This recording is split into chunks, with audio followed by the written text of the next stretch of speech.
Oke, Assalamualaikum warahmatullahi wabarakatuh. Selamat pagi anak-anak. Baik, di sini saya akan melanjutkan tutorial yang pernah saya jelaskan di sekolah terkait dengan bangun ruang. Sebelumnya kita sudah pernah membahas bangun ruang yaitu kubus dan balok. Dan saya juga pernah bertanya kepada kalian apa itu bangun ruang. Dan jawabannya simpel.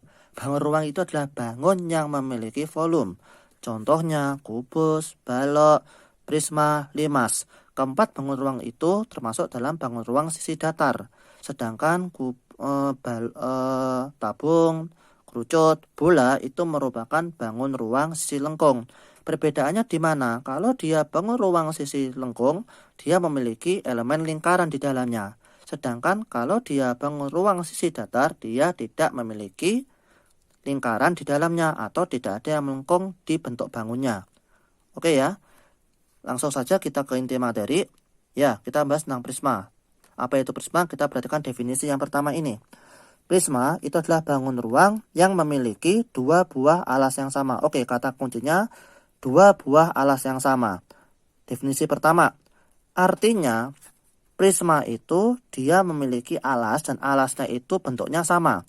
Dan jumlahnya ada dua. Ingat kata kuncinya bentuknya sama dan ada dua buah alas. Ini ya kata kuncinya ya, biar nggak bingung. Oke, sebagai contoh di sini. Di sini saya memiliki suatu prisma. Perhatikan, di prisma ini ada dua buah bangun ya, ada dua buah jenis. Yang pertama segitiga, atas dan bawah. Kemudian ada juga segi empat atau kita sebut saja persegi panjang biar mudah lah. Ya, ini ada tiga buah persegi panjang, samping kiri AB ED, samping kanan BCEF, dan belakang ACFD. Nah, ini udah jelas. Tadi kan sudah saya sebutkan di sini, ya, sudah saya sebutkan di sini. Kalau dia segitiganya ini dia ada dua. Oke. Sedangkan persegi panjangnya tadi ada tiga. Berarti dari sini aja udah ketahuan. Yang mana alasnya? Jelas alasnya adalah segitiga, bukan persegi panjang. Kenapa? Alasannya kok segitiga? Alasannya sudah jelas. Ini kenapa segitiga? Bukan alasnya segitiga ini bukan karena letaknya ya. Karena segitiga ini jumlahnya ada dua. Dan karena jumlahnya ada dua, maka ini yang merupakan alas prisma. Berikutnya, di gambar berikutnya nih. Di sini ada prisma juga nih ya. Ini ada prisma di mana ada dua buah bangun, yaitu bangun belah ketupat dan bangun persegi panjang. Untuk belah ketupatnya bisa dilihat, yaitu ada belah ketupat ADGE dan BCHF ya. Ada belah ketupat ADGE dan BCHF. Kemudian bangun yang kedua, yang jenis kedua itu ada persegi panjang. Perhatikan di sini ya, ada persegi panjang ABCD depan bawah. Kemudian ada persegi panjang DCHG depan atas. Ada persegi panjang EFHG kiri belakang atas, dan ada persegi panjang saya ulang lagi, ada persegi panjang lagi ABFE, yaitu sisi belakang bawah. Ya, ini ya sudah saya rangkumkan. Nah, ini di sini udah kelihatan banget. Di sini kalau yang belah ketupat cuma ada dua dan persegi panjangnya ada empat. Maka kesimpulannya dalam gambar kedua ini alasnya adalah belah ketupat. Pak, kenapa kok bukan persegi panjang? Kembali lagi ke definisi. Tadi sudah saya sebutkan, kayak prisma itu dia memiliki dua buah alas yang sama. Ingat, alasnya harus ada dua. Dan di sini ada dua, yang ada dua yaitu belah ketupat. Oke, paham sampai sini ya anak-anak ya. Oke, berikutnya. Yang kedua, definisi kedua, penamaan prisma berdasarkan bentuk alas. Ingat, berdasarkan bentuk alas. Kalau di sini, di gambar pertama, ini alasnya kan bentuknya segitiga tuh. Maka namanya prisma segitiga. Gambar kedua, alasnya tadi bentuknya belah ketupat ya. Ini belah ketupat, alasnya belah ketupat, tapi namanya prisma segi empat. Loh Pak, kok prisma segi empat? Kenapa? Oke, baik. Pengecualian prisma segi empat ya. Jadi, apapun bangun itu, jika dia memiliki 4 buah rusuk, lah di sini kan alasnya belah ketupat tuh.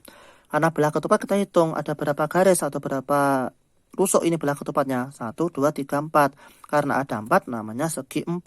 Jadi prisma segi 4 itu tidak terbatas pada belah ketupat. Juga bisa trapesium. Contoh nih, kalau kita pakai trapesium nih ya. Kalau kita pakai trapesium, ya, Ini kita pakai trapesium. Ini trapesium sembarang. Nah, kita lihat saja ada berapa garis, 1, 2, 3, 4. Maka ini pun juga namanya, nanti kalau kita pasangkan namanya prisma segi 4 ya. Jadi seperti itu. Oke, berikutnya. Setelah kalian paham mana alas mana bukan di prisma ini ya, berikutnya kita akan bahas tentang elemen prisma. Perhatikan gambar yang pertama, yang ini. Perhatiin. Yang gambar pertama ini, nanti yang pertama kita pelajari yaitu elemen prisma yang bentuknya garis. Dalam hal ini kita sebut rusuk ya, jadi penyebutannya sama dengan balok atau kubus kemarin. Di sini kita perhatiin, untuk rusuknya nanti kita bagi ada rusuk alas dan rusuk tegak. Perbedaannya di mana? Rusuk alas itu tempatnya di alas, yaitu ini ada AB, BC, AC. Ini bawah aja ada 3, atas DE, EF, DF, atas juga 3. Maka rusuk alasnya ada 6. Ya ini ya, ada 6. 1, 2, 3, 4, 5, 6. Berikutnya rusuk tegak. Ya, rusuk tegaknya itu ada BE, CF, AD ya. Jadi apa itu Pak rusuk tegak Pak? Oke ya, rusuk tegak itu adalah definisinya. Oke. Rusuk yang menghubungkan dua alas. Oke. Ini rusuk yang menghubungkan dua alas. Jadi sini perhatikan, ini kan ada alas atas segitiga DEF dan alas bawah ABCD dengan garis-garis yang menghubungkan dua alas ini namanya rusuk tegak. Nah, sekarang coba kalian perhatikan untuk kasus kedua, di sini ada beberapa rusuk tegak. Rusuk tegaknya mana saja? Silahkan kalian tebak dan silahkan komen di kolom komentar ya. Oke, berikutnya. Nah, setelah kita mempelajari tentang unsur garis atau elemen garis, berikutnya kita akan ngomong tentang elemen bidang. Nah, seperti yang sudah saya jelaskan, prisma itu dia alasnya harus ada 2 ya, dan harus kembar. Kalau yang bawah segitiga, yang atas pun juga segitiga. Kalau seandainya alasnya itu tidak berada di atas di bawah tapi di samping seperti ini, kalau yang kiri itu belah ketupat, yang kanan pun juga belah ketupat. Dalam kasus ini tadi, untuk contoh yang ini, perhatikan gambar yang pertama saja agar lebih mudah dipelajari. Oke, untuk gambar pertama, perhatikan di sini ya, gambar pertama ini. Oke, di gambar pertama ini, sisi alasnya yang mana toh? Oke, sisi alasnya itu ada 2, yaitu ABC dan DEF. Kita lihat, yaitu di sini saya ambil contoh, yaitu sisi ABC. Ingat, dalam bangun ruang itu sisi adalah bidang atau bangun datar. Ingat lagi ya, sisi adalah bidang atau bangun datar.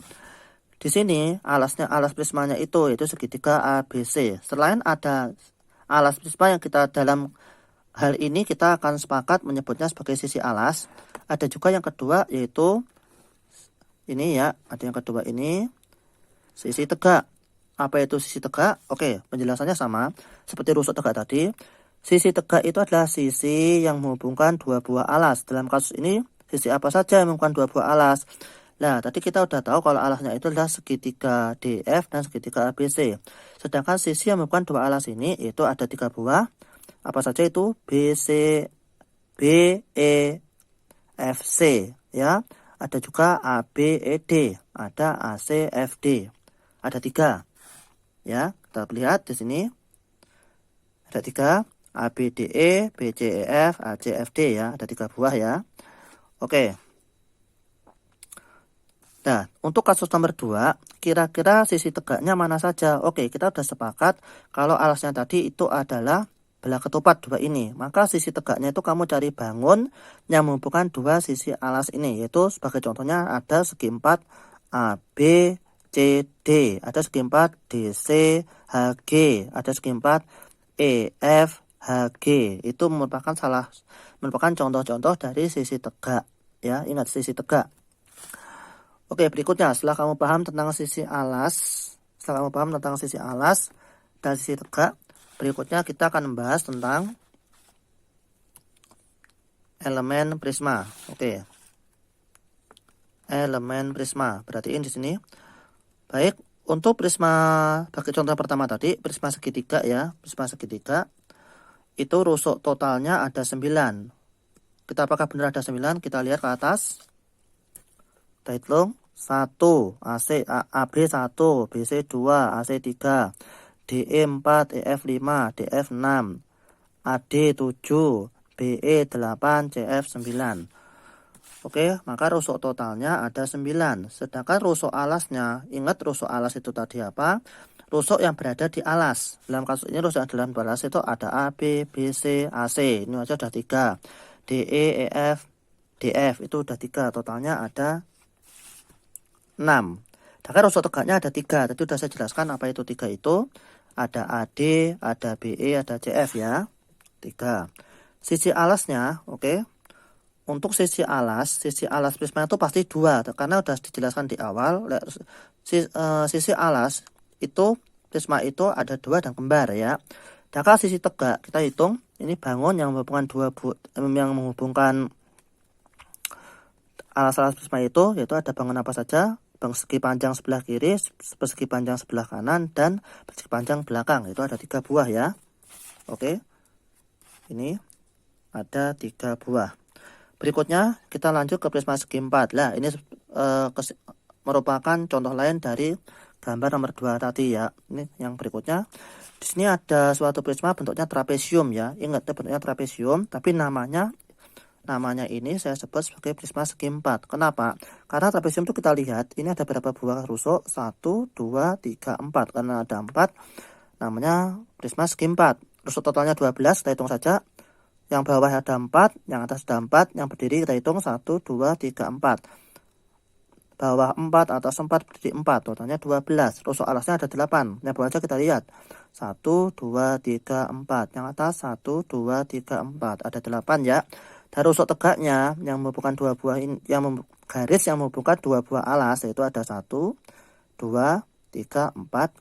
Sisi alas, ingat sisi alas tetap prisma itu pasti ada 2. Dan sisi tegaknya itu adalah bangun yang menghubungkan 2 buah alas. Alasnya trapesium. Yang dapat trapesium sama penjelasannya karena dalam hal ini di sini trapesiumnya cuma ada 2, maka dia jelas merupakan alasnya. Oke. Ini ada kita hitung untuk sisi tegaknya depan 1, belakang 1, kiri 1, kanan ini 1 kotak juga. Maka kotaknya kotak depan 1, kotak kiri 1, kotak kanan 1, kotak belakang 1. Maka sisi tegaknya ada 4 ya. Oke, baik. Maka dari ini kita dapat rumus umum. Di sini ada N. Apa itu N? N itu nama prisma. Contoh dalam kasus yang segi 4 tadi ya. Rusuk total 3 kali N. Namanya kan prisma segi 4. Maka N-nya diganti 4. 3 kali 4, 12. Kemudian ada rusuk alas 2 kali N. N-nya tadi segi 4. Maka 2 kali 4, 8. Oke, sama. Dan seterusnya. Oke, baik. Mungkin untuk pengenalan prisma cukup di sini. Kita akan lanjutkan di video berikutnya yang membahas tentang luas permukaan prisma. Sampai di sini dulu. Jangan lupa subscribe. Jadi nanti ketika ada pemberitahuan video yang berikutnya, anak-anak bisa langsung membuka dan tanpa perlu melakukan pemberitahuan lebih lanjut dari guru yang bersangkutan. Oke, saya tutup dulu. Selamat pagi. Assalamualaikum warahmatullahi wabarakatuh.